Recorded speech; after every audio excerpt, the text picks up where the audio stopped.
Bismillahirrahmanirrahim. Assalamu alaikum dear viewers and friends. Welcome to my YouTube channel Digital Learner Points. In today's videos we are going to learn how you fix corrupt files or errors found in your system by using command prompt.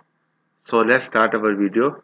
First you will write here run and a window is open in front of you. On the right hand side you click on run as administrator. As you click, message box is open in front of you. Click on yes. As you click on yes, press escape and there is a window. For this purpose you have to write C. First activate this by clicking on this window. chk check dsk disk, then space forward slash, then question mark. After that press enter.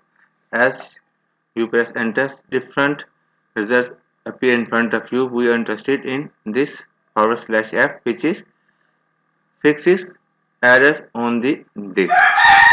So what I am going to do, again I am going to write here the same command chk dsk space forward slash f and then enter. So what message you will get after this command? The type of the file system is NTFS, cannot log current drive.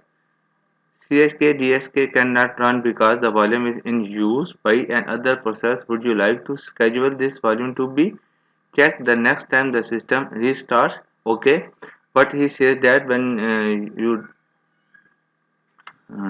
restart your computer, then it will be resume to check the and correct the errors and corrupt files in your this drive. So I am going to write y and enter. Now I am going to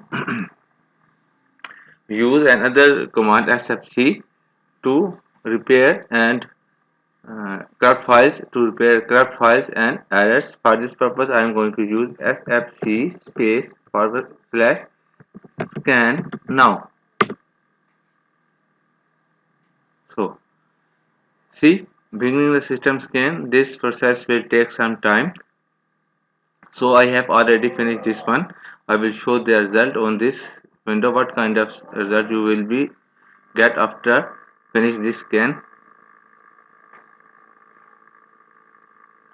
You will get this kind of message. If there are corrupt files, Windows Resource Protection found corrupt files and successfully repaired them. And rest of the information you can read by yourself and find further details. I hope you will find this video useful for your solving problem. Thanks for watching. Assalamu alaikum.